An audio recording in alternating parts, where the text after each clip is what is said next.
assureront ta grandeur. 30 juin au doux soleil, 30 juin du 30 juin, jour sacré sois le témoin, jour sacré de l'immortel, serment de liberté que nous léguons à notre postérité pour toujours.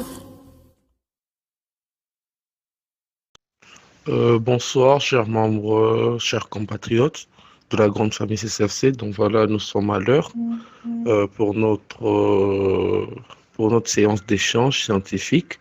Comme l'avait déjà prévu notre comité dirigeant de la CCFC. Donc ce soir, nous aurons comme orateur monsieur et cher compatriote David Kissoula, qui nous parlera sur le sujet comme connu et affiché dans l'annonce, qui sera basé sur l'ingénierie civile. Donc, avant que nous les commencions, nous allons devoir inviter notre orateur de ce soir et à savoir s'il est prêt. Donc, voilà. Donc, c'est pour moi un honneur et un plaisir d'être orateur de ce soir, afin de pouvoir diriger et nous laisser apprendre par rapport à l'ingénierie civile qui sera basée sur des fondations en acier et tout. Donc, voilà, nous procéderons de cette manière. Ça sera en audio pour ne pas trop nous prendre du temps par écrit. Donc, ça sera en audio tout en suivant le protocole, Voilà, le protocole sera comme suit. Nous allons commencer avec l'orateur qui va devoir introduire son sujet, ainsi le développer jusqu'à la conclusion sans que nous ne puissions intervenir. Donc, pour le respect ainsi que la tolérance, nous allons devoir lui laisser assez de temps pour s'exprimer, pour nous expliquer. Comme je le disais, nous allons l'écouter, nous allons lui laisser le temps de pouvoir développer son sujet, les conclure, tout en respectant le protocole. Qui suit. Donc, s'il vous plaît, par tolérance, pas de sticker, pas d'intervention pendant que notre cher orateur sera en train d'exposer son sujet. Et suivront les questions, après que notre orateur nous ait annoncé la conclusion de son sujet. Donc, à ces faits, je vous invite à avoir un peu plus de tolérance, un esprit scientifique, et je pense que cela nous aidera à mieux diriger cette soirée. Merci. Alors, sans plus tarder, je vous donne la parole. Sans plus tarder, chers frères et compatriotes Kissoula David, vous avez la parole. Oui, bonsoir à tous. Bonsoir, monsieur Uri Alfred. Merci beaucoup de m'avoir donné la parole. Je vais commencer par me présenter encore une fois. Je m'appelle David Kissalou et je poursuis mes études actuellement en Chine, évidemment, dans la ville de Yichang, qui se situe dans la province du Hubei. Je fais des études en génie civil et voilà, la raison de ma présence ce soir, c'est parce que je suis un des membres du milieu et que j'ai décidé de partager le peu que j'ai pour ceux qui s'y connaissent, pour ceux qui ne s'y connaissent pas. Et j'espère pouvoir répondre aux questions que certains se posent, ou j'espère éclairer certains sur le sujet. Je tenais également à remercier le comité directeur de la CCFC qui m'a donné cette occasion de m'exprimer par rapport à ce sujet. C'est un grand honneur pour moi, dans un groupe avec des gens importants, de grandes têtes qui sont présentes dans ce groupe, de m'exprimer et d'avoir la parole. Donc, sans plus tarder, nous allons passer au sujet dont il est question aujourd'hui. Voilà, le sujet sur lequel nous allons exposer aujourd'hui s'intitule « Design et analyse d'un bâtiment avec une ossature en acier ». C'est ainsi que s'intitule le sujet de ce soir. Pourquoi ce sujet? Pourquoi l'avons-nous choisi? Justement parce que les échanges scientifiques qui ont lieu ces derniers temps dans le groupe vont dans le sens du développement de notre cher pays qui est la RDC. Et personnellement, j'ai pensé que c'était un sujet qui pouvait s'avérer être intéressant puisque l'acier est un matériau que je qualifierais d'être un matériau du futur, qui est polyvalent en termes de possibilités et qui peut aider les ingénieurs en structure de notre pays. Donc très vite, je vais passer à l'introduction. Je disais donc, les structures en acier représentent à plus grande échelle, on va dire, une part importante de l'avenir des structures en général, mais aussi du génie civil en particulier. L'acier lui-même est un matériau très polyvalent.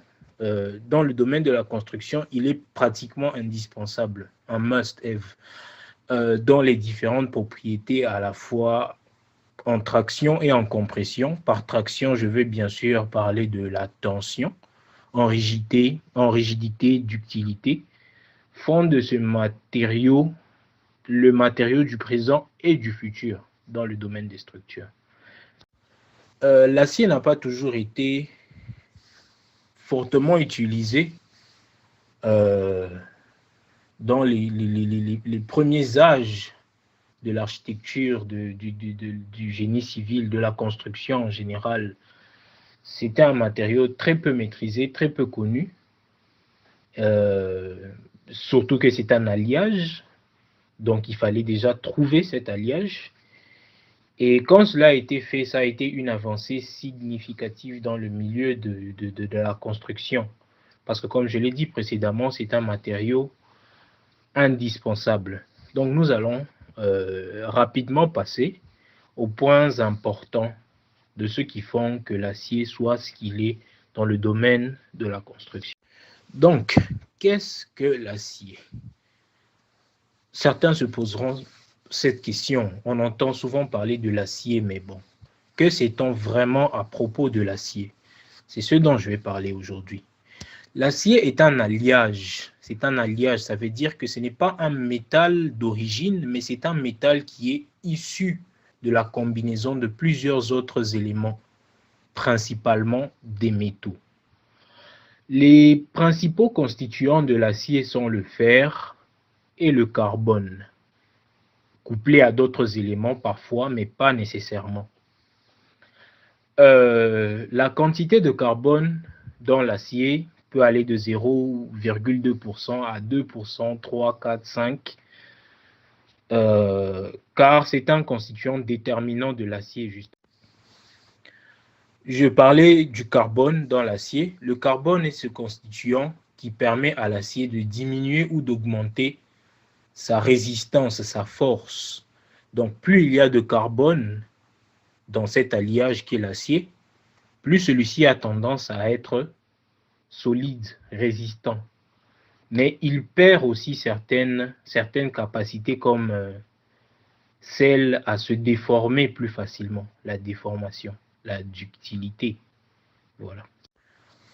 En raison de sa grande résistance en tension et de son faible coût, ici, quand on dit faible coût, c'est relatif parce que l'acier n'est pas utilisé en grande quantité, étant donné que c'est un matériau extrêmement polyvalent et léger par rapport à sa résistance. C'est comme ça qu'on va en référer comme un matériau étant peu coûteux.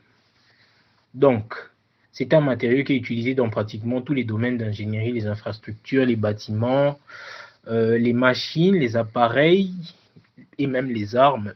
Voilà. La différence qu'il faut faire ici, c'est qu'il n'existe pas qu'un seul type d'acier. Il y a plusieurs types d'acier. Et l'acier structurel, c'est celui qui est utilisé justement dans les structures et en particulier les structures du bâtiment, les structures des ponts, les structures des treillis spatiaux, des treillis en 2 dimensions. Voilà, c'est cet acier-là qu'on utilise. Je vais plus tard expliquer pourquoi on l'appelle l'acier structurel et qu'est-ce qui fait qu'il soit ce qu'il est. Oui, je disais donc, voilà, nous avons parlé de l'acier. Mais on se posera la question pourquoi l'acier, étant donné que dans le domaine de la construction, je suppose que la plupart d'entre nous ont remarqué que le matériau qui revient le plus souvent également est le béton. Le béton est très utilisé, a commencé à être utilisé bien avant l'acier même, et c'est un matériau bien connu, suffisamment résistant en compression, mais il a ses défauts. Il a ses défauts et il a certaines lacunes auxquelles on peut pallier avec de l'acier. Donc, ce que nous allons faire maintenant, c'est une légère comparaison entre l'acier et le béton pour voir les pour et les contre. Pour commencer avec le béton est un matériau qui permet de créer, de façonner, quelle que soit la forme, en fait, que l'on veut donner à une structure. C'est plus facile avec le béton parce que, à la base, c'est un matériau qui est pas tout à fait liquide, mais on va dire pâteux, et qui se solidifie. C'est qui a l'avantage de lui donner n'importe quelle forme. Il donne également des possibilités d'espace supplémentaires, c'est-à-dire qu'une fois qu'une structure est terminée, on peut toujours y ajouter quelque chose en utilisant le béton. Mais bien sûr, toute chose qui a des avantages a des désavantages. Le béton, par exemple, est un matériau très faible en tension. Et pour pallier à ce manque de résistance, on le renforce en utilisant des barres d'acier, des plaques d'acier. Oui, je disais, on le renforce en utilisant des barres d'acier ou des plaques d'acier pour lui donner cette capacité-là à résister à la tension. Pour ceux qui ne comprennent pas ce que je veux dire par compression et tension, c'est-à-dire que si nous prenons une barre faite de béton, par exemple, elle aura tendance à résister à de très fortes charges quand nous appuyons sur cette barre. Mais quand nous la tirons vers l'extérieur, c'est ce qui s'appelle la tension, le béton ayant une faible capacité de déformation aura tendance à se casser plus rapidement et résiste peu à la tension. Pour parler de l'acier maintenant, étant donné que nous venons de parler du béton, l'acier reste le choix populaire pour la plupart des ingénieurs, étant donné que c'est un matériau qui a le meilleur rapport force-poids. C'est-à-dire, pour une faible quantité d'acier, on peut obtenir quasiment les mêmes performances que le béton en une quantité beaucoup plus large. Ce qui a pour conséquence de donner lieu à des structures qui sont beaucoup plus légères, qui seraient beaucoup plus légères quand on les construit en acier que si on avait choisi le béton pour ces genres de structures. Donc, l'acier est résistant en tension et en compression, ce qui fait de lui, ce qui lui donne un avantage. Oui, je disais, l'acier est résistant en tension et en compression, ce qui lui donne un avantage certain sur le béton qui, lui, n'a une grande résistance qu'en compression. Mais comme tout matériau ayant des avantages ne manque pas de désavantages, l'acier a tendance à être très vulnérable quand il est exposé au feu et quand il est exposé à la rouille. Donc, en matière de résistance contre le feu, de protection contre le feu, de sécurité et de rouille, c'est clair que le béton a l'avantage puisque le béton ne rouille pas et a une très haute résistance au feu. Donc, les avantages et les désavantages sont multiples. Si vous voulez des détails, vous me poserez des questions. En attendant, nous avançons. L'image que je viens d'envoyer ici nous montre deux courbes comparatives. Celle qui est plus haut, la première image, est la courbe de l'acier. Et celle plus bas est celle du béton. Nous remarquerons, pour ceux qui s'y connaissent, vous remarquerez que l'acier, avant d'atteindre son point de rupture, a une longue période de déformation. Ça veut dire que quand on construit une structure en acier, avant qu'elle ne puisse rompre ou se casser, il y a un temps pour que cette structure puisse se déformer d'abord. Ce qui est non négligeable en matière de sécurité parce que ça peut donner l'avantage, ça peut permettre aux gens de sortir d'une structure avant qu'elle ne s'effondre. Mais par contre, pour le béton, le temps de déformation avant la rupture, avant l'écrasement, est quasi inexistant. C'est de l'ordre de micro-millisecondes. Le béton n'a pratiquement aucune capacité à se déformer. Et donc, soumis à une force qui est au-delà de ce que le béton peut supporter, il casse. Et c'est là qu'il présente un grand désavantage par rapport à l'acier. Et pour en finir avec le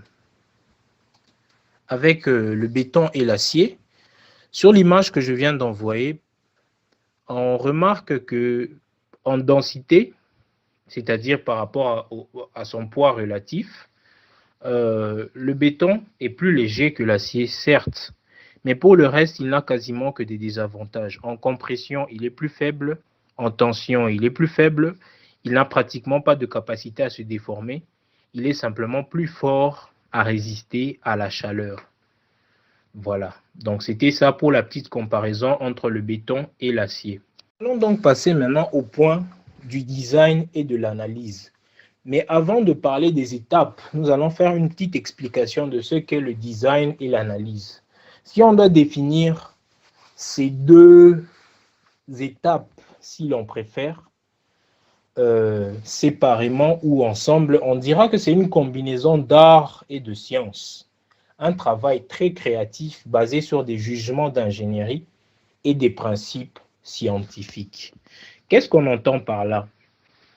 Que le design et l'analyse, ça représente une partie très importante dans le processus de la construction d'un bâtiment. Cela est évident. Pourquoi dit-on que c'est une combinaison d'art et de science? Un art d'abord, pourquoi? Parce qu'il faut donner une forme à cette structure. Il faut gérer l'espace dans cette structure, il faut gérer le volume dans cette structure, il faut disposer les pièces d'une certaine manière, il faut y inclure une certaine philosophie. Quand on parle de design, il faut bien faire la différence. Il y a le design architectural et le design civil, le design d'ingénierie.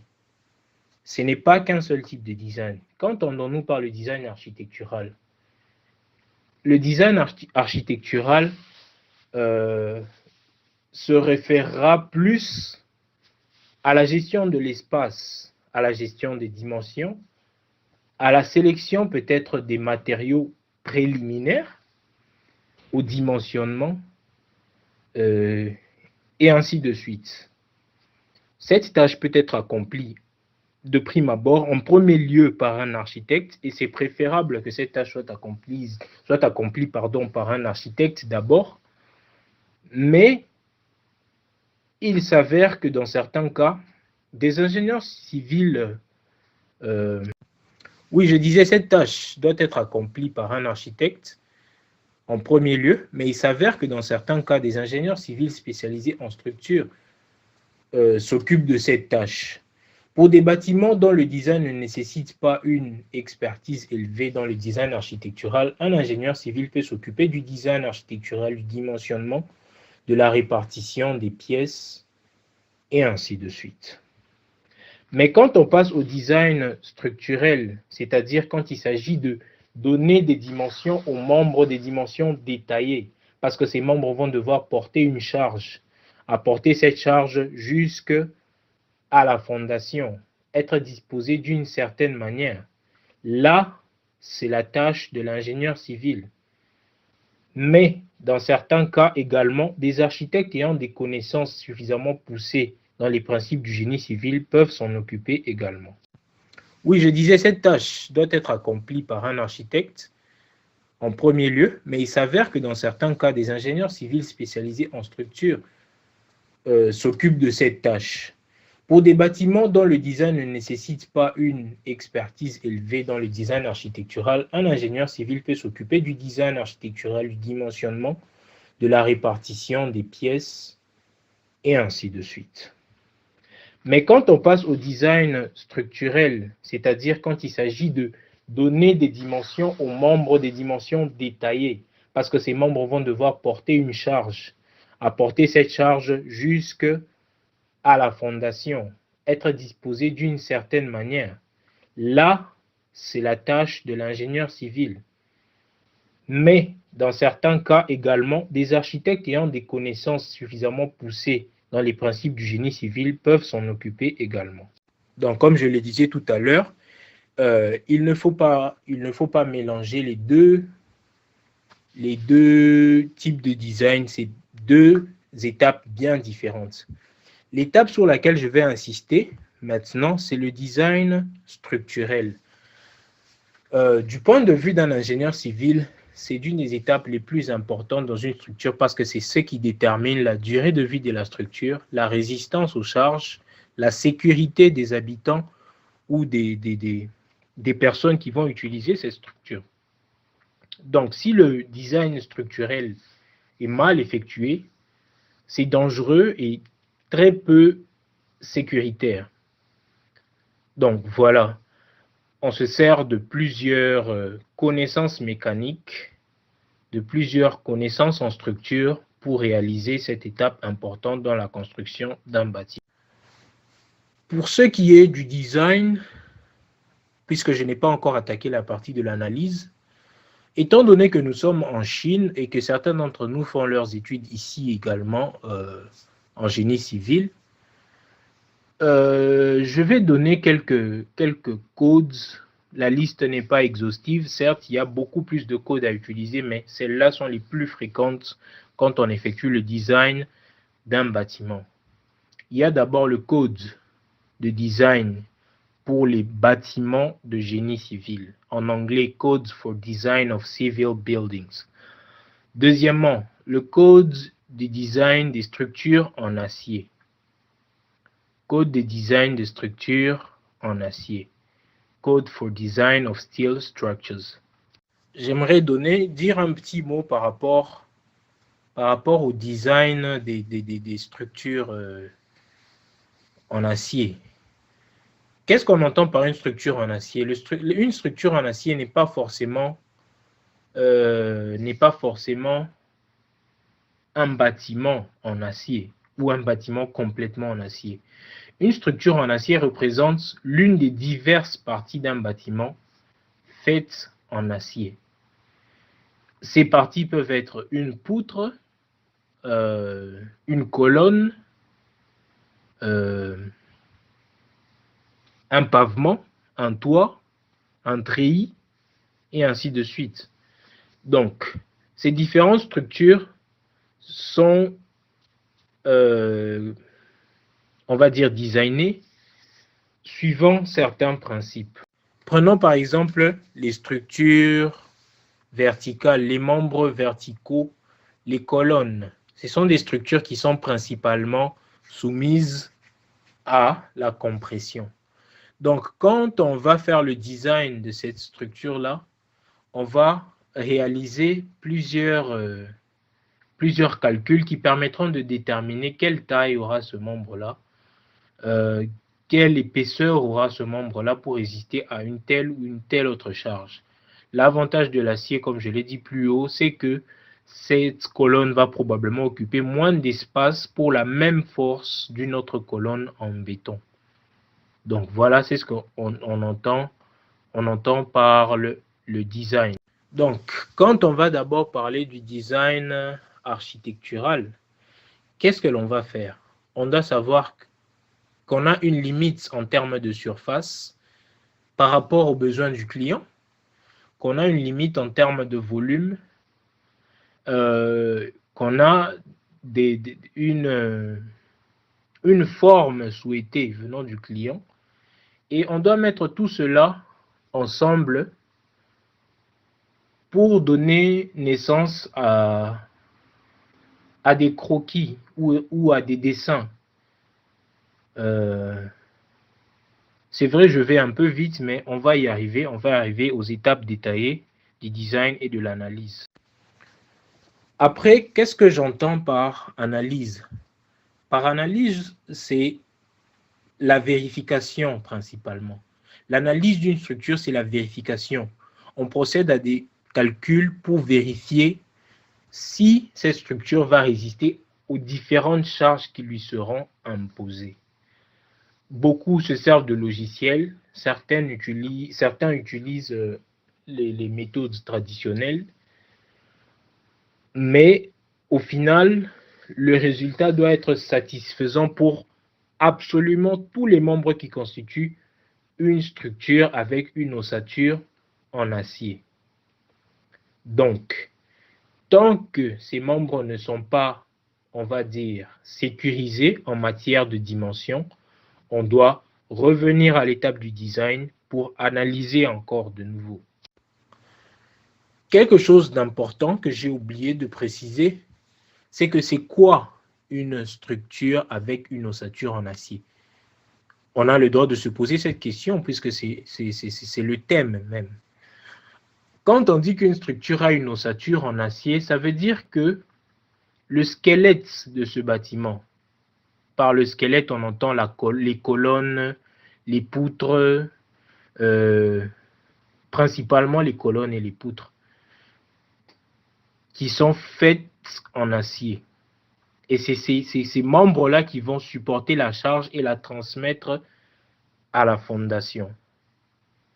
Pour le reste des membres, les murs, le plancher, qui transmettent les charges aux colonnes, elles ne seront pas forcément en acier. Elles peuvent être en acier, mais elles ne seront pas forcément en acier. Elles peuvent être en béton, elles peuvent être en briques. Donc voilà, excusez-moi si je tâtonne sur les mots. Bon, j'ai l'habitude de travailler en anglais, mais je vais continuer à faire un effort pour permettre à tout le monde de comprendre. Donc voilà, c'est ça une structure ou un bâtiment avec une ossature en acier. Pour ceux qui auront besoin de comprendre plus, je serai disposé à répondre à vos questions concernant ce type de structure. Donc, nous allons donc passer au prochain point dans lequel nous allons parler des étapes du design et de l'analyse. Dans l'image que je viens d'envoyer ici haut, on peut remarquer que il y a deux étapes pour le design architectural. Le design préliminaire et le design détaillé, le design des dessins qu'on va utiliser pour la construction. Donc, on a séparé ces deux types de design pour une raison bien précise. Elles sont intimement liées à différents types d'ingénieurs qui sont censés réaliser en fait cette structure. Donc je vais y aller point par point. Là par exemple, on peut remarquer dans le design préliminaire qu'il y a ce qu'on appelle la fonction. Par fonction, on entend quelle est la fonction que va remplir cette structure, quelle est la fonction que va remplir ce bâtiment. Étant donné que il y a plusieurs types de structures, des bâtiments administratifs, des structures de transport, des bâtiments d'enseignement, des stades, des hôpitaux, et ainsi de suite. On doit se baser d'abord sur ça pour savoir exactement quelle dimension nous devons donner au bâtiment, quelle forme nous devons donner au bâtiment. Mais avant de passer même à la fonction, au volume, à l'échelle, aux façades, et ainsi de suite, on va d'abord procéder à un design qui est beaucoup plus artistique. Ce type de design-là va nous demander de réaliser certains dessins, parfois faits juste à la main, qu'on appelle des sketchs, pour donner une idée au client en l'écoutant et essayer de reproduire fidèlement ce qu'il recherche en fait. Donc, c'est pour ça qu'on va faire ces premiers dessins. On appelle ça le design préliminaire justement parce que rien n'est détaillé à cette étape-là de la procédure. Absolument rien n'est détaillé. Certaines informations sont données, mais les détails viendront dans le design détaillé justement. Donc, premièrement, il y a la fonction. Supposons qu'on est en train de construire un bâtiment d'enseignement. On doit savoir quelle taille on va donner aux salles de classe, quelle dimension on peut donner au couloir parce qu'il peut y avoir une quantité non négligeable d'étudiants qui circulent dans ce couloir. Comment devons-nous disposer les différentes sorties qui mènent aux escaliers? Où est-ce que nous devons mettre les toilettes pour que les étudiants aient facilement accès à cet endroit? Et ainsi de suite. On doit se baser également sur les codes de sécurité contre le feu notamment. Comment disposer les sorties pour qu'en cas d'incendie, les occupants du bâtiment puissent sortir rapidement et en toute sécurité. Le volume, c'est pour parler de gestion de volume. Les architectes comprendront exactement de quoi je parle. Il s'agit ici de savoir gérer les 3 dimensions qui représentent une pièce. Parce que quand on aura donné ces dimensions, ça va donner au final un volume à cette pièce qui ne doit pas être trop grand pour sa fonction, ni trop petit pour sa fonction, mais juste ce qu'il faut. Donc, c'est un dimensionnement qui est important et qui au final va quand même donner une certaine forme au bâtiment en question. L'échelle, c'est quand les dessins sont représentés. Toujours pas de manière détaillée, mais là, l'image du bâtiment ou les dimensions du bâtiment commencent à prendre de plus en plus forme. Il y a également la façade, mais bon, ça, je n'ai pas besoin d'expliquer le terme que tout le monde comprend. La façade, c'est l'avant d'un bâtiment. Et vous verrez qu'il y a des pointillés, c'est-à-dire qu'il y a beaucoup d'étapes, étant donné qu'il n'y a pas vraiment un standard fixe de design préliminaire. Ça peut varier selon les ingénieurs civils et les architectes. Ça varie fortement selon les besoins d'un architecte, selon son style aussi, puisque l'architecture n'est pas qu'une science, c'est également un art. Et selon l'ingénieur civil aussi, selon les types de matériaux qu'il a choisi, selon le type de disposition qu'il a choisi, et ainsi de suite. Donc voilà, c'était cela pour le design préliminaire.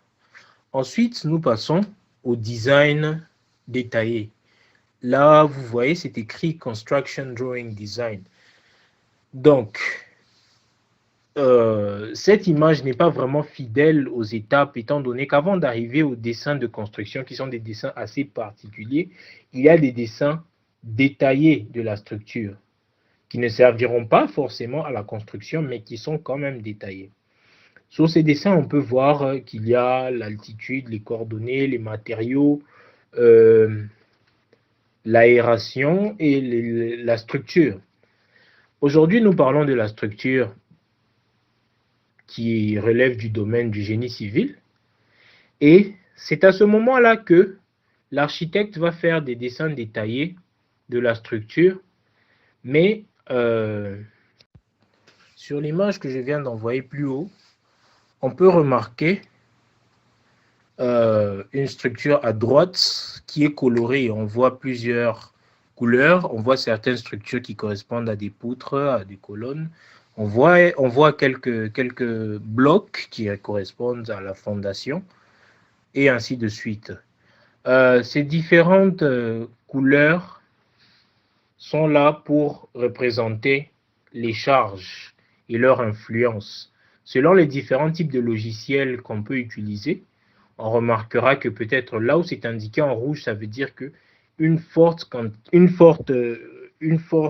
charge s'applique à cet endroit et que peut-être la résistance à cet endroit n'est pas forcément optimale.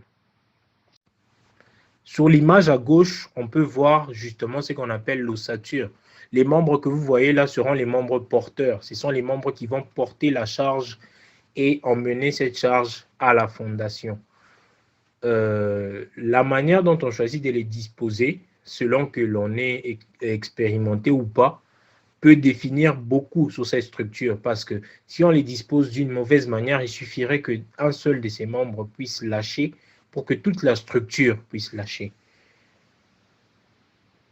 Mais si l'on soutenait, voilà, donc comme je le disais, c'est ce que l'on appelle le design architectural et le design structurel, combiné à l'analyse, bien sûr, quand on arrive au design architectural détaillé. L'analyse, je l'ai expliqué tout à l'heure, c'est vérifier si les membres ont une dimension optimale, sont dans une disposition où ils peuvent résister aux charges qui leur sont imposées. Et si, après analyse, on se rend compte que ces membres n'ont pas été, on va dire, choisis de manière optimale, n'ont pas été bien choisis, on doit retourner encore au design pour les redimensionner selon les corrections qu'on aura apportées à travers l'analyse. Ensuite, intervient l'étape qu'on appellera l'analyse séismique. Pour ce qui est de l'analyse séismique, d'abord, avant de passer à l'analyse séismique, je voudrais parler de l'analyse un petit peu plus en détail. Par rapport à l'analyse, les différents types de charges auxquelles les membres seront soumis, la façon dont ce membre-là va porter la charge dépend de plusieurs facteurs. Et ces facteurs, c'est justement les charges. Nous savons qu'il y a principalement deux types de charges, les charges vives et les charges mortes. Les charges mortes, généralement, représentent le poids des structures en elles-mêmes. Et c'est là que l'acier entre en jeu, puisque il occupe moins d'espace et donc peut aider à la construction de certaines structures plus légères. Et les charges vives, ce sont les charges environnementales, les charges des occupants, c'est-à-dire les personnes qui sont dans la structure, et toute autre charge, et toute autre charge qui ne peut pas être forcément prévue, comme par exemple une explosion. Voilà. Donc, ce sont les différents types de charges qu'on peut avoir. Il y a certains codes précis que je n'ai peut-être pas inclus dans la liste ci-haut qui donnent, selon des statistiques, la probabilité que certaines charges puissent arriver selon différentes régions dans un pays. On peut se servir de ces charges pour savoir quelle est la charge que va produire la neige, par exemple, la pluie, le vent, et ainsi de suite. Ça, c'est pour les charges environnementales. Pour les autres charges, comme les séismes, ça dépend d'abord pour savoir si la structure sera construite dans une région qui est sujet à des séismes. Donc, une fois que l'on sait si cette région est sujet à des séismes ou pas, c'est là qu'on va passer à l'étape qu'on appelle analyse séismique. Si c'est une structure qui n'est pas dans une zone séismique, il semble évident qu'on n'a pas besoin de faire cette analyse, puisque les probabilités montrent que les chances qu'un séisme puisse arriver dans cette région sont extrêmement faibles. Mais si cette structure se trouve dans une région dite séismique, justement, là, l'analyse séismique s'impose, puisque la charge qu'un séisme impose à un bâtiment est une charge assez particulière, qui ne fonctionne pas exactement comme toutes les autres charges qui sont assez directes. Celle-là est variable et peut amener le bâtiment à se comporter différemment qu'une structure rigide. Donc voilà, une fois que l'on sait que c'est dans une région séismique, on va se référer au code. Si vous regardez plus haut, j'ai envoyé dans un message le code utilisé en Chine pour les séismes. Vous trouvez la région, vous trouvez l'intensité du séisme, le type de séisme qu'il peut y avoir, et ce n'est que là qu'on peut procéder à l'analyse séismique. Elle est assez difficile à réaliser quand on utilise un logiciel, donc il faut être quand même assez expérimenté, et elle demande quand même de l'expérience, même quand on le fait à la main. Je serais ravi de répondre à des questions par rapport au type de méthode que l'on utilise pour réaliser l'analyse séismique de ces structures. Voilà. Je voudrais également parler de la fondation. La fondation, contrairement à ce que certains pourraient penser, c'est la dernière chose qui intervient dans le design, puisqu'on ne peut pas faire le design de la fondation qui sera le socle qui va supporter la charge de tout le bâtiment sans savoir quelle est la charge que le bâtiment va imposer à la fondation. Donc le design d'un bâtiment commence par le haut pour finir par le bas, qui est la fondation. Donc une fois que l'on sait le poids de tous les membres, le poids potentiel ou probable qu'il peut avoir par ses occupants, les types de charges environnementales, vives, mortes, là, on peut faire le design de la fondation. Pour ce qui est du design de la fondation, ça dépend fortement du milieu, du sol, du type de sol que l'on a. Si c'est du sable, si c'est de l'argile, si c'est un sol qui est cohésif ou non cohésif, si c'est un type de sol qui a des fissures ou pas, si c'est de la roche ou si ce n'est pas de la roche. Et c'est en connaissant tous ces détails-là qu'on va savoir si on doit d'abord améliorer la qualité du sol avant d'y mettre une fondation ou si l'on peut directement y mettre une fondation. Donc, la construction d'un bâtiment nécessite obligatoirement une étude du terrain par des ingénieurs géotechniciens qui s'avèrent eux aussi être des ingénieurs civils. Dans un précédent exposé, j'avais expliqué c'était quoi le génie civil et j'avais donné quelques détails sur les différentes spécialités qu'on peut y trouver. Donc, une fois qu'on a étudié le terrain et que l'on sait exactement de quoi il est constitué, on peut faire le design de la fondation. Voilà. Et donc, pour finir, le rapport final va devoir contenir plusieurs dessins détaillés qui montreront comment construire ce bâtiment, où sont les structures spéciales qui ont été incluses dans ce bâtiment, et voilà, et le rapport de l'analyse qui va montrer que chaque membre de ce bâtiment est capable de résister à la charge qui lui sera imposée. Donc, ce rapport, il n'y en a pas qu'un seul, il y en a plusieurs. Le premier rapport sera fait par l'architecte et l'ingénieur qui vont le déposer aux autorités compétentes. Ainsi, les ingénieurs qui travaillent pour les autorités compétentes vont vérifier ces croquis et ces plans. Et si ces plans sont approuvés, on peut passer à la construction. Mais si ces plans n'ont pas été approuvés, on revient à l'étape du design pour améliorer ce qui n'était pas correct avant de passer encore une fois à la vérification et à la construction. Donc, en gros, voici les différentes étapes qu'il faut retenir dans le design et l'analyse d'une structure. Avant de finir, j'aimerais donner une petite liste non exhaustive de certains logiciels qu'on utilise pour le design ou pour l'analyse, ou les deux à la fois. Certains logiciels font les deux. Comme je l'ai dit précédemment, c'est une liste non exhaustive. Elle n'inclut pas tous les logiciels. Elle n'inclut pas forcément les logiciels les plus utilisés. Mais c'est certains logiciels qui sont nécessaires et que la plupart des ingénieurs doivent connaître. Je n'ai pas forcément inclus les plus connus comme AutoCAD. AutoCAD qui sert principalement au design architectural. Mais Voilà. C'est ce que nous retenons, en fait. C'est ce que nous retenons. Donc, pour conclure,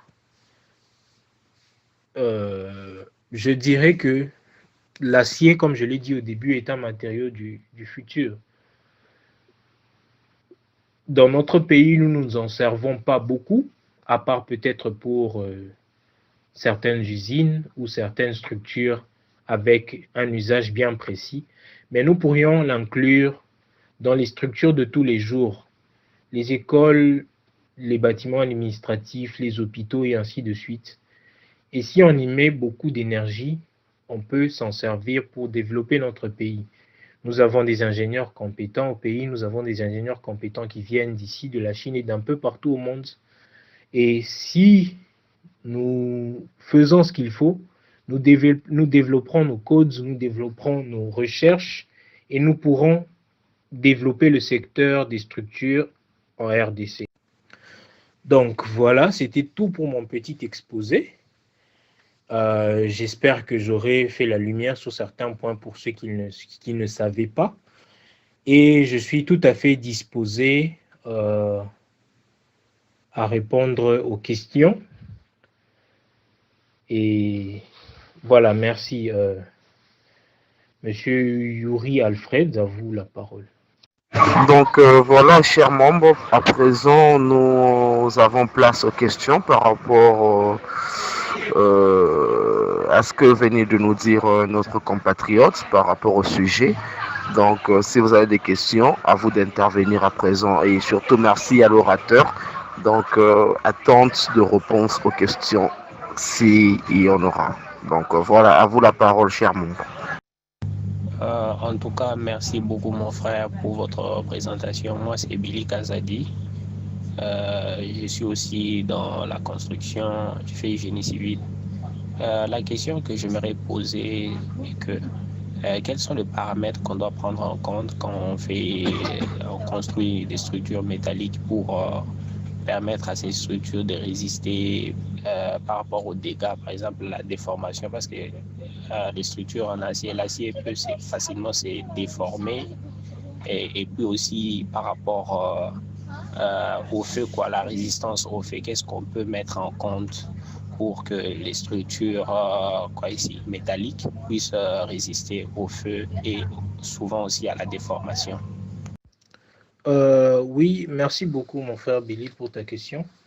D'abord, premièrement, les paramètres qu'on doit considérer quand on veut faire le design des structures en acier. Bien sûr, il y a la charge. Vous avez parlé de déformation. Pour la déformation, il y a des calculs spécifiques qu'on fait pour savoir si une structure va se déformer avant de lâcher ou pas.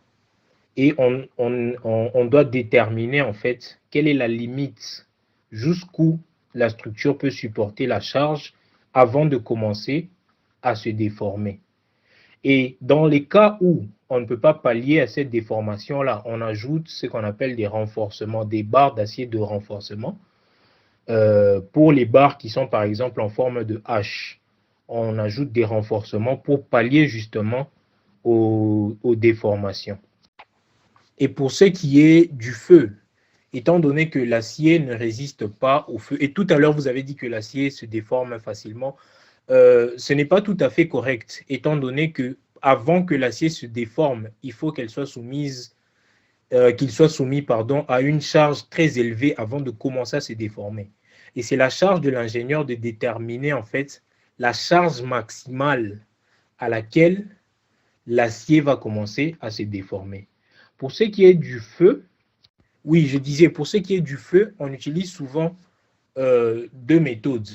Soit on va utiliser une peinture spéciale ou un matériau spécial dont on recouvre l'acier pour l'empêcher d'être exposé directement au feu et à la rouille. Soit on va faire, comme on dit en anglais, concrete encasement, c'est-à-dire créer une sorte de case en béton dans laquelle on va mettre la structure en acier. Donc, il y a plusieurs méthodes pour empêcher pour empêcher, pour prévenir en fait, pour faire en sorte que le feu n'atteigne pas directement l'acier. On va protéger cet acier-là avec certains liquides parfois, certains matériaux qui ont une meilleure résistance au feu, comme le béton justement. On va mettre peut-être une couverture de béton par-dessus l'acier. L'acier sera porteur, mais il ne sera pas directement exposé à la rouille qui est dans l'air, bien sûr, et au feu, voilà. Donc, pour conclure, les paramètres dont on doit tenir compte sont les différentes charges, savoir la limite de l'acier, étant donné qu'on a différents types d'acier. On aura peut-être besoin de choisir un acier plus résistant si la charge est conséquente. Avant d'atteindre la déformation, il faudrait que la charge puisse excéder ce qui a été prévu. Et comme je l'ai dit en tout début, il y a certains calculs spéciaux. En anglais, on dit buckling. On doit calculer la charge contre le buckling. Buckling, c'est une déformation violente d'un membre en acier. Et ces calculs-là permettent de savoir si le membre va se déformer ou pas, s'il faut des renforcements ou pas. Voilà, j'espère que j'ai pu répondre à votre question. Oui, bonsoir Thierry, et merci beaucoup pour ta question. En fait, tout dépend de la structure dont il est question. Par exemple, si on doit construire un pont qui doit relier deux berges d'une rivière et que cette rivière a des bateaux qui passent par là, par exemple, ça veut dire qu'on ne peut pas utiliser le béton parce que le béton, on aura besoin de beaucoup de poutres pour couvrir toute la distance. Mais si on utilise l'acier, on n'aura pas besoin de plusieurs poutres, on n'aura peut-être besoin d'aucune poutre d'ailleurs, et il y aura de l'espace pour laisser passer le bateau malgré qu'il y ait un pont. Donc dans ce cas-là, je conseillerais par exemple l'acier. Pour un bâtiment d'habitation, ça dépend des besoins en construction et de ce que l'on peut se permettre avec l'argent que l'on a. L'acier est un matériau qui a aussi des désavantages. Ça veut dire que tout doit être construit avant, tout doit être designé avant d'être emmené sur le site de construction. Avec le béton, on peut juste emmener le mortier et le couler directement sur les lieux de la construction. Donc, moi personnellement, je ne conseille pas forcément l'acier, mais je pense que l'acier a plus d'avantages que le béton. Seulement dans certaines situations, le béton peut s'avérer être plus efficace en matière de coupe, plus efficace par rapport au feu, par exemple. Si on sait que c'est une structure dans laquelle il y aura beaucoup d'éléments qui chauffent, par exemple, on conseillera le béton qui a cette meilleure résistance au feu que les autres. S'il s'agit d'une structure, par exemple, qui est extrêmement élevée, comme un bâtiment de plusieurs niveaux, là, je conseillerais l'acier, parce que l'acier sera plus léger, on aura une structure qui est beaucoup plus légère, et donc elle sera beaucoup moins gourmande en matière de fondation que si l'on choisissait le béton. Donc moi, je dirais que pour conseiller, entre l'acier et le béton, il faudrait savoir de quel type de structure il s'agit. Par exemple, on ne peut pas faire un barrage qui est complètement fait d'acier. Il rouillerait, il s'abîmerait facilement. Pour les barrages, on préfère le béton. On renforce avec de l'acier par-ci par-là, mais on préfère le béton. Comme je l'ai dit tout à l'heure, pour les ponts qui doivent s'étaler sur des longues distances, pour les bâtiments très élevés, pour les treillis par exemple, on préfère utiliser l'acier parce qu'il a une plus forte résistance et pour un poids moins élevé par rapport au béton quand on compare le rapport de distance et de force. Donc voilà, c'est ce que je conseillerais. Il n'y a pas de matériau ultime. Il faut juste savoir quel type de projet on a et quel serait le meilleur matériau pour ce type de projet-là. Bonsoir, chers compatriotes. Bonsoir, Monsieur Yori. Bonsoir, Monsieur David. Merci de m'avoir accordé la parole.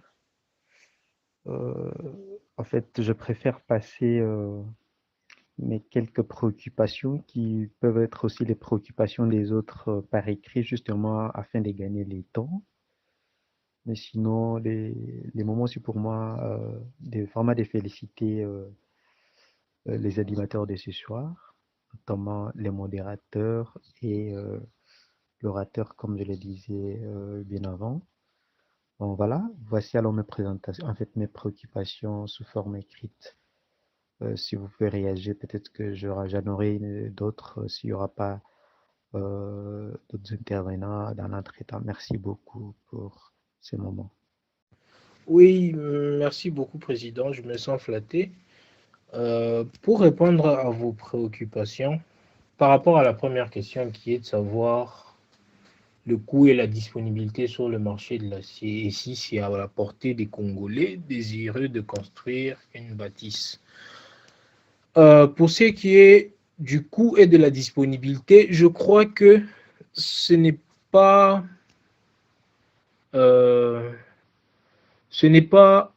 établi, ça fluctue beaucoup trop. Mais ce qui est rassurant, c'est que le Congo a vu récemment, dans les dernières années, plusieurs entreprises spécialisées dans l'acier, justement, en particulier dans la province du Katanga, naître.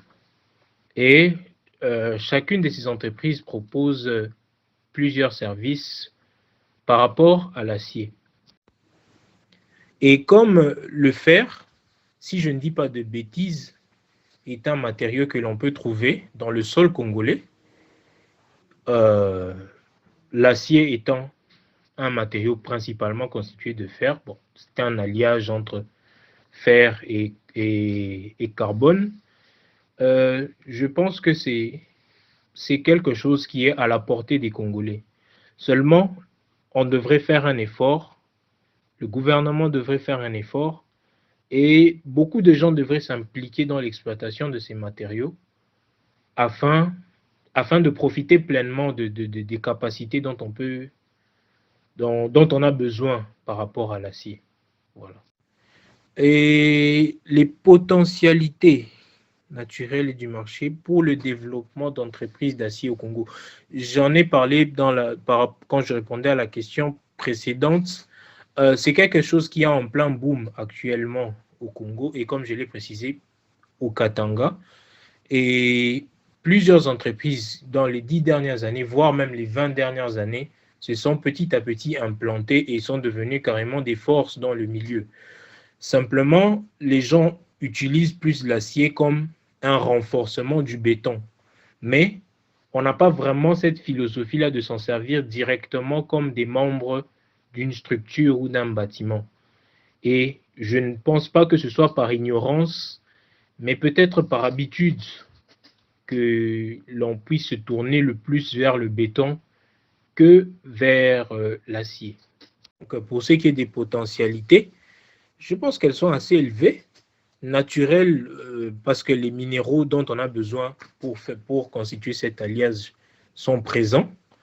Le marché est tout ce qu'il y a de plus ouvert. Il suffit juste qu'il y ait ouverture d'esprit, puisque les gens vont faire face à un nouveau type de structure. Je ne dirais pas nouveau complètement, mais nouveau quand même, parce que c'est rare d'avoir ce genre de structure chez nous. Et par rapport à la troisième question, en tant qu'ingénieur civil, au regard de ce que nous étudions et que nous voyons en Chine, comment on peut expliquer les défaillances observées ça et là en RDC, les écroulements? Oui. Par rapport à cette question, je dirais que c'est la première raison, je dirais que c'est peut-être par rapport à l'audace de certaines personnes. Certaines personnes n'ayant pas fait les études appropriées, n'ayant pas fait des études d'architecture ou de génie civil, se permettent parfois d'établir des plans, de faire des calculs hasardeux, sous prétexte qu'ils savent se servir de certains logiciels, vont sortir des plans et vont se montrer peut-être convaincants aux yeux de certaines personnes qui n'ont pas l'œil aguerri. Et c'est comme ça que certaines structures vont naître et vont finir par s'écrouler ou ne seront pas utilisées parce qu'elles n'étant pas sécurisées et ainsi de suite. Donc, pour régler ce problème, je pense qu'on doit apprendre d'abord à faire confiance aux ingénieurs et aux architectes agréés, aux gens qui ont réellement fait ce genre d'études-là, qui ont de l'expérience et qui peuvent apporter les preuves de ce qu'ils savent, justement. On ne doit pas donner ce genre de projet à n'importe qui. Il arrive au pays qu'il y ait des maçons qui construisent des maisons, qu'il y ait des entrepreneurs qui commencent à construire des maisons, et ainsi de suite. Beaucoup de gens dont ce n'est pas la tâche, mais qui s'y mettent quand même. Je pense que c'est ça l'inconvénient. Ici en Chine, on remarquera que c'est un métier qui est pris très au sérieux parce que c'est la vie des gens qui est en jeu. Donc ce n'est pas n'importe qui peut se permettre de faire un plan. Il faut faire partie d'un ordre bien précis qui est respecté. Et ce n'est que dans ce type de conditions-là qu'ils peuvent faire ce genre de plan. Nous avons même certains professeurs qui nous donnent cours, mais qui ne sont pas agréés pour faire certains types de structures. Ils ont des spécialités. Il y a certains qui sont spécialisés dans le bâtiment seulement, certains dans les routes seulement, et certains dans les ponts seulement, et ainsi de suite. Et il ne peut pas quitter ce domaine-là pour aller faire, par exemple, une maison, alors que c'est un ingénieur qui est spécialisé dans la route. Ou alors, si cette maison-là requiert les services spéciaux d'un spécialiste dans les bâtiments, il ne peut pas faire ça.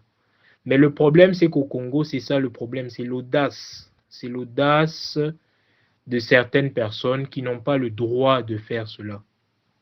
Parce que nos ingénieurs au Congo, pour avoir parlé avec eux, pour en connaître, parce que j'en connais plusieurs, je sais qu'ils sont bien formés et qu'ils font leur travail comme il se doit.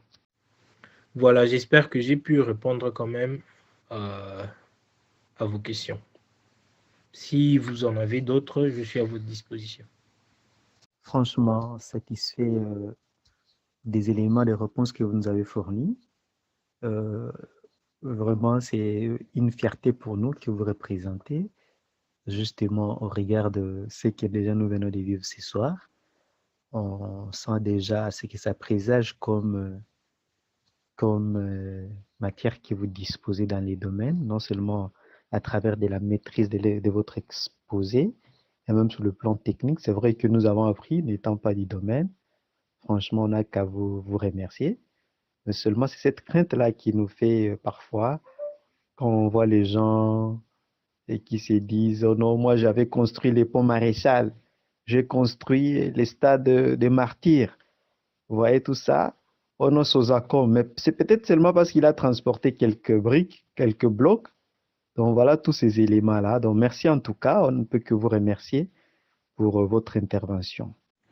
Bonsoir tout le monde, bonsoir cher président, bonsoir le modérateur Yuri, bonsoir monsieur David.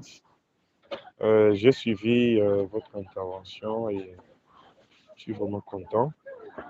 Comme aussi j'ai fait l'architecture, donc j'ai compris certaines choses et c'était important aussi pour moi. Donc, merci beaucoup. Donc, nous sommes en train de suivre la conférence. Voilà. Merci beaucoup, Président. Merci beaucoup. J'apprécie. Merci beaucoup à mon frère Francis. Merci d'avoir apporté des éléments. Nous sommes là pour nous entraider et apprendre mutuellement. J'avais juste une suggestion. Comme vous faites l'ingénierie civile, je suis sûr que c'est un peu comme nous les architectes, mais s'il fallait donner comme suggestion ou conseil aux étudiants qui font le même programme ici en Chine, concernant les matériels à utiliser, genre livres ou site web ou applications, quelle serait votre suggestion en tant que ingénieur civil? Quelles seront vos suggestions? Quels sont les matériels pour un étudiant pour lui permettre de bien faire ses études Voilà un peu ce que j'allais demander. Oui, merci beaucoup pour la question. Si je peux donner des conseils, premièrement, en termes de bibliographie, c'est extrêmement large et vaste. Je me ferai un plaisir d'envoyer des références ou bien des bouquins de référence à ceux qui en ont besoin, parce que le génie civil, ce n'est pas facile, c'est bourré de cours techniques et c'est de la mécanique en long et en large. Et il y a beaucoup d'ouvrages qui parlent de cela. Euh, pour ce qui est des sites internet, pour le génie civil, ce n'est pas vraiment ce que je conseillerais à quelqu'un. Je conseillerais plutôt de trouver des livres. J'en ai plusieurs que je peux donner, que je peux conseiller également. Oui, que je peux partager. Euh, pour ce qui est de la provenance de ces livres, où les trouver, c'est assez compliqué parce qu'il n'y a pas vraiment un site qui donne la bibliographie complète pour les ingénieurs civils. À chaque fois, il faut chercher un livre spécifique pour un cours spécifique et il y a plusieurs sites qui peuvent euh, les fournir. Mais pour ce qui est des logiciels, j'ai donné une liste de logiciels plus haut. Elle n'est pas exhaustive, il y en a plein d'autres, les plus connus étant ceux de la famille Autodesk. Il faut les télécharger. D'ailleurs, en ce moment, ils sont gratuits pour les étudiants pendant 3 ans. Il suffit d'aller voir sur leur site et se mettre à pratiquer en suivant des tutos, des tutoriels. Seulement, même pour un ingénieur civil, tout comme pour un architecte, ça ne sert à rien de maîtriser un logiciel si on ne maîtrise pas d'abord le savoir, si on ne maîtrise pas d'abord le cours en question, si on n'a pas une bonne connaissance des matériaux, si on n'a pas une bonne connaissance des principes mécaniques de base ou des principes mécaniques avancés, si on n'a pas une bonne connaissance de la mécanique des roches, des sols, des fondations, et ainsi de suite. Donc, moi, je conseillerais aux gens de plus lire les bouquins que de chercher la connaissance sur certains sites Internet. Comme je l'ai dit plus haut, pour ceux qui en ont besoin, j'ai des bouquins pour pratiquement tous les sujets que je peux envoyer via WeChat ou je sais quelle autre plateforme. Et je peux également partager les sites où j'ai obtenu ces livres-là. Pour les logiciels, je peux donner une liste encore plus fournie. Voilà. J'espère avoir répondu à votre question. Bonsoir, Monsieur Julio. Merci beaucoup pour votre question. Oui, je vais essayer de répondre puisqu'il y a quand même plusieurs éléments. Premièrement, pour ce qui est des séismes ou bien des vibrations dues au tremblement de terre, je l'ai dit plus haut, il y a certaines analyses qu'on fait ou certains calculs qu'on fait parce que les vibrations qu'émettent les tremblements de terre ne sont pas comme toutes les autres vibrations. Elles ont quelque chose de particulier. Ça veut dire, premièrement, le sol. Si plus la vibration est grande, plus elle a tendance à liquéfier le sol. Ça veut dire quand les vibrations deviennent trop fortes, le sol ne va plus se comporter comme un solide, mais a tendance à se comporter comme un liquide. Et c'est ce qui détruit généralement les bâtiments. Alors maintenant, comment pallier à ça? Et merci beaucoup, merci beaucoup. Oui, oui. C'est ça, en fait, c'est de ça que je voulais, en fait, demander. Oui, vous avez raison. D'ailleurs, concernant les tutoriels, même quelqu'un qui ne fait pas l'architecture ou l'ingénierie civile peut toujours suivre et comprendre comment utiliser les applications. Donc, le plus important, c'est lire et avoir les notions de base. Ça, c'est vrai. Merci beaucoup. Tout est dans la fondation et les renforcements latéraux. Quand on va faire cette analyse séismique-là pour savoir si, par exemple, il y a un séisme d'intensité 6 sur l'échelle de Richter, on va faire certains calculs pour renforcer les poutres, renforcer la fondation, de manière à ce que, même quand le sol commence à se comporter comme un liquide là, que la structure ne se sépare pas, qu'elle essaye le plus longtemps possible de rester cohésive, on va dire, qu'elle ne se qu'elle ne se désintègre pas, j'aimerais dire. Pour ce qui est de lutter contre les intempéries, comment positionner un bâtiment?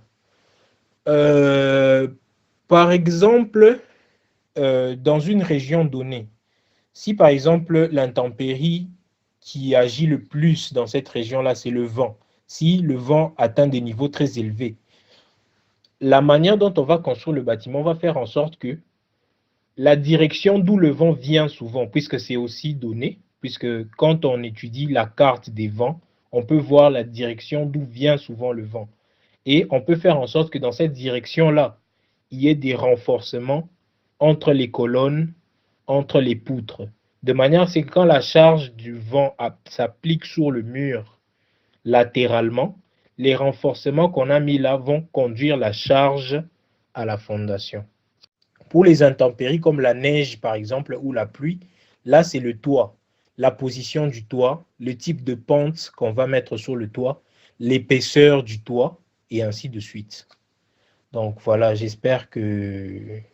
Oui, j'ai oublié l'isolation. L'isolation, bon ça c'est simple, on va utiliser juste des matériaux isolants qu'on va mettre dans les murs et si c'est nécessaire, installer un chauffage, ça dépend des régions également. Donc voilà, j'espère avoir répondu à votre question. Oui, j'ai oublié une question que vous avez posée plus haut, Monsieur Julio, c'était par rapport à l'avantage des structures métalliques. Comme je l'ai dit plus haut, c'est les principaux avantages de l'acier, c'est que c'est plus léger. C'est plus léger. Pour la même force, ça sera plus léger que le béton et ça peut couvrir de plus grandes distances. Et ça a une résistance à la charge largement plus élevée que le béton. Et également, c'est déformable. Ça veut dire qu'avant de se casser, ça va d'abord se déformer. Alors que le béton, quand ça atteint la charge limite, se casse directement. Donc voilà certains avantages de l'acier sur le béton, même si ce n'est pas tous les avantages. Certains autres avantages nécessitent des explications plus poussées.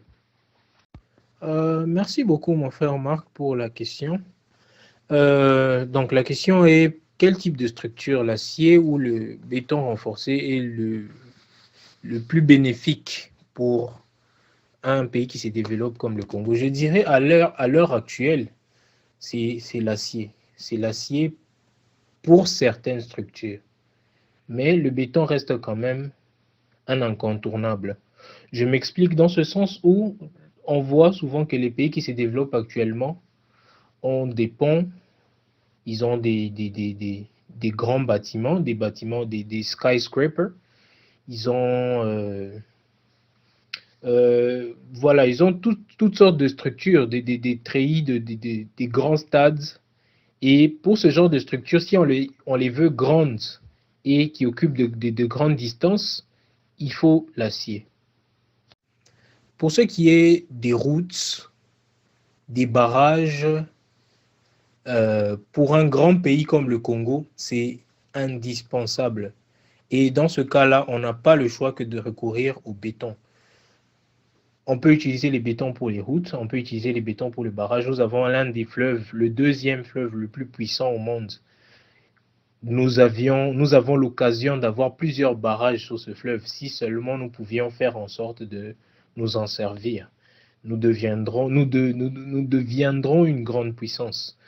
Mais pour ce qui est des autres structures, des structures qui occupent de l'espace et qui sont un must aujourd'hui pour l'évolution d'un pays, je dirais que l'acier est extrêmement nécessaire, mais on ne peut pas complètement mettre de côté le béton non plus. Voilà. J'espère avoir répondu à votre question. Et merci aussi à mes aînés ingénieurs pour les compliments. Oui, en fait, c'est vrai.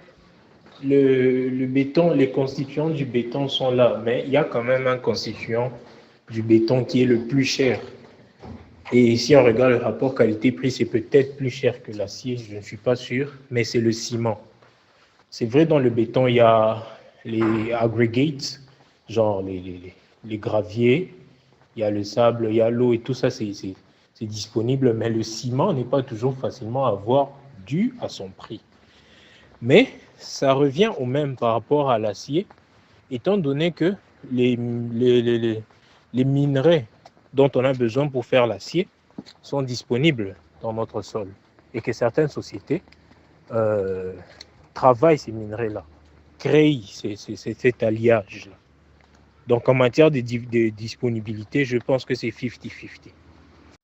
Donc voilà, chère grande famille de la CCFC, je pense que nous sommes au terme de notre échange scientifique.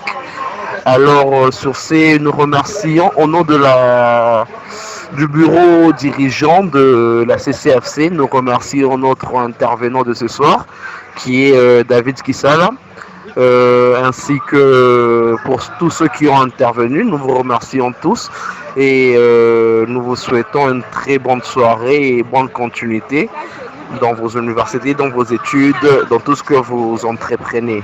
Merci et à la prochaine. Merci beaucoup. Merci de m'avoir donné l'opportunité d'intervenir dans le groupe ce soir. Je suis content. J'espère que certains auront appris quelque chose. J'espère avoir éclairé ou aidé certaines personnes. Et quand bien même il y aurait toujours des questions supplémentaires, sentez-vous libre de me contacter en privé ou dans le groupe. Je me ferai un plaisir de vous répondre. Merci encore, M. Joué Alfred. Merci au comité directeur de la CCFC.